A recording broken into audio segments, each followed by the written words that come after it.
মিঠুন, প্রতিকূল আবহাওয়ার মধ্যেও কেন ফেরি চলাচল করছে, কর্তৃপক্ষ কি বলছে? ধন্যবাদ আসিফ টিপু।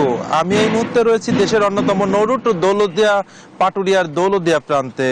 বিআইডব্লিউটিএ কর্তৃপক্ষ বলছে যে মানুষের যাতে ভোগান্তি না হয় তার জন্য কিন্তু যতটুকু সম্ভব ফেরি চলাচল চালিয়ে যাচ্ছে। আসলে এর মাঝেও কিন্তু আমরা দেখেছি ঘন কুয়াশার কারণে কয়েকবার পাটুরিয়া প্রান্ত থেকে কোনো ফেরি ছেড়ে আসেনি, তবে সেটি কিন্তু ঘণ্টাখানিক যাবৎ স্বাভাবিকভাবে চলাচল করছে।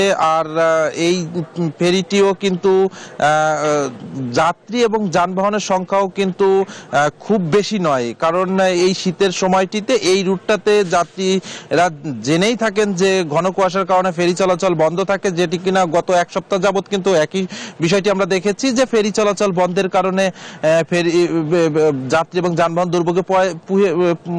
দুর্ভোগে পড়েছে, যার কারণে কিন্তু আজকে আমরা খুব বেশি যাত্রী এবং যানবাহনের চাপ আমরা লক্ষ্য করিনি। তবে ফেরি চলাচল কিছুটা সীমিত হয়েছে।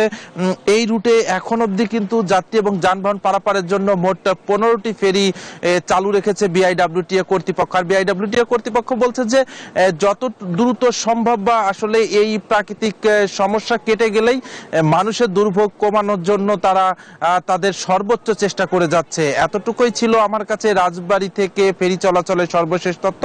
আমি ফিরে যাচ্ছি স্টুডিওতে। আসিফ টিপু।